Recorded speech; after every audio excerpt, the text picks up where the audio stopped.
एकच प्रश्न आहे आणि तो प्रश्न कोणता असेल? अशा तऱ्हेचे जीवनात माझ्या संकट आले, हे दुःख मला भोगावं लागलं, याला कारण का? हे शिवरंजन, तुझ्या साऱ्या प्रश्नांची उत्तर हा कालपुरुष देणार आहे. शिवव्रत, ज्यावेळी तुझी आणि माझी गंतिका झाली त्यावेळी तुम्हाला प्रश्न उपस्थित केला.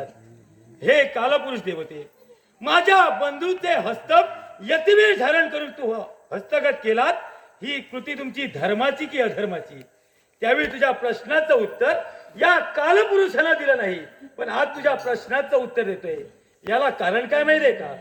या विश्वात काळ आणि वेळ या दोन्हींवर कुणी अधिपत्य गाजवू शकत नाही.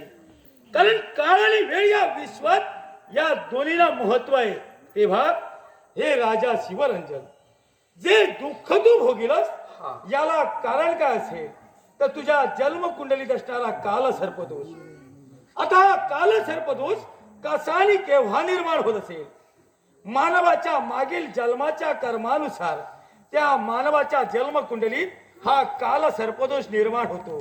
आणि कसा निर्माण होत असेल तर राजा शिवरंजन, या विश्वाचे ग्रहमंडल आहे. या ग्रहमंडलात 9 ग्रह आहेत: सूर्य, चंद्र, मंगळ, बुध, गुरु, शुक्र, शनी, राहू आणि केतू.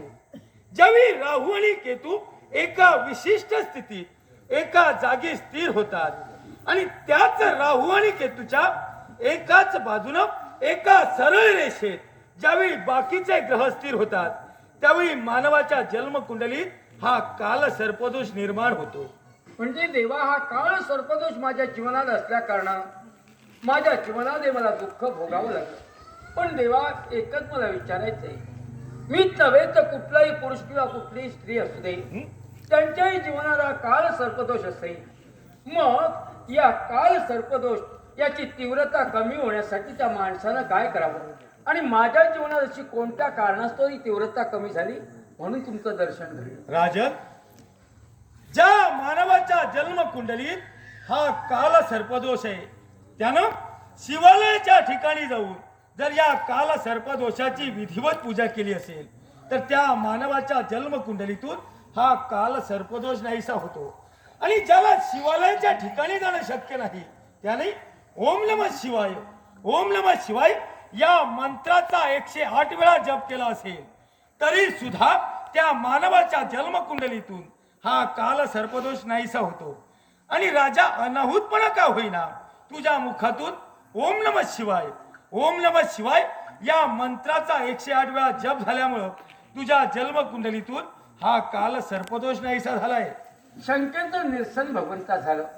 पण मला एकच सांगायचंय, त्या योगेंद्र महंतांच्या आशीर्वादानं मी पद्मस्ती ठरलो, पण त्यांचं पुण्य ते देवा मला नको आहे.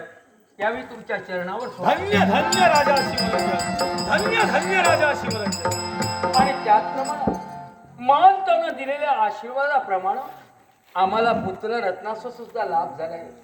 आमचा मुलगा पाहण्यात रांगतोय. अजूनही नामकरण विधी साजरा केला नाही. तेव्हा देवा, त्या मुलाचं नाव काय ठेवावं? आता तुम्हीच ठेवा. राजा शिवरंजन, अरे जो पुत्र तुला जन्माला आलाय तो कोणी सामान्य नव्हे. योगेंद्र महंत आणि या कालपुरुषाच्या कालगती संग्रामापासून त्याचा जन्म झालाय. तेव्हा तुझ्या पुत्राचं नाव हा कालपुरुष ठेवतोय. योगेंद्र महंतांच्या नावातील योगी आणि या कालपुरुषाच्या नावातील पुरुष या दोन्ही शब्दांची सांगड घालून याच्या पुढं तुझ्या पुत्राला योगी पुरुष, योगी पुरुष, योगी पुरुष म्हणून सारे ओळखणार आहे. झालं मनाचं समाधान. पण देवा, एकच सांगायचंय, पाठीला पाठ मारून बंधू जन्माला यावा तो माझ्या बंधू सारखा. आपल्या बंधूचे गेलेले दोन्ही हस्त ते पुनरुपी त्याला प्राप्त व्हावे म्हणून आज या काशीनगरी देवतांची उपस्थिती झाली, देवतांचं दर्शन झालंय. पण प्रश्न निर्माण होतोय ते एकच, ब्रह्मतनाचं आगमन झालंय, पण ही अनोळखी स्त्री पाहतोय कोण आहे? दादा, या तुझ्या प्रश्नाचं उत्तर मी देईन.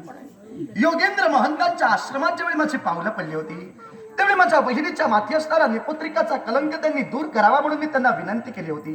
त्यावेळी त्यांनी मला भरवशाचा शब्द दिला. त्यांच्या शब्दाची जाण त्यांना सदैव असावी म्हणून मी प्रतिज्ञा केली होती. जोपर्यंत हा निपुत्रिकाचा कलंक दूर होणार नाही तोपर्यंत काशीपूरच्या राज प्रांगणात मी प्रवेश करणार नाही. काही काळ काशीपूरच्या राज प्रांगणापासून बाहेर राहिलो तेव्हा एका अरण्याधीची माझी ग्रंथिका झाली आणि शेवटी निसर्गाने आपली किमया घडविली. तेव्हा दादा, तुझी जर अनुमती असेल तर तिचा हात हाती घेऊन सुखाच्या संसाराला प्रारंभ करायला मी इच्छुक आहे. अरे का नाही? प्रेम करणं पाप नाही, प्रेम लपविणं पाप आहे. तेव्हा जे तुमचं प्रेम झालंय आता शेवटच्या श्वासापर्यंत हे प्रेम तुम्हाला टिकवायचंय. पण प्रश्न निर्माण होतोय तुझा. असे काय पाहता? लक्षात ठेव, काय ते? त्यांना आई म्हणून तुझ्या चरणाशी तो बिलगला असेल तरी तू त्याची वहिनी आहे. त्याच्यावर सासूबाईचा धाक दाखवायचा नाही. त्याच्यावर दरारा माझा आहे म्हणून हिच्यावर पण ठेवायला हवा. घरचं मान नाहीतर घरची व्यक्ती म्हणून स्वैर वागेल. मुळीच नाही. हा तेव्हा आणि मग- शुभ नंतर कार्याला विलंब कसे लावलाय? शुभमंगल सावधान, झाला शेवट हा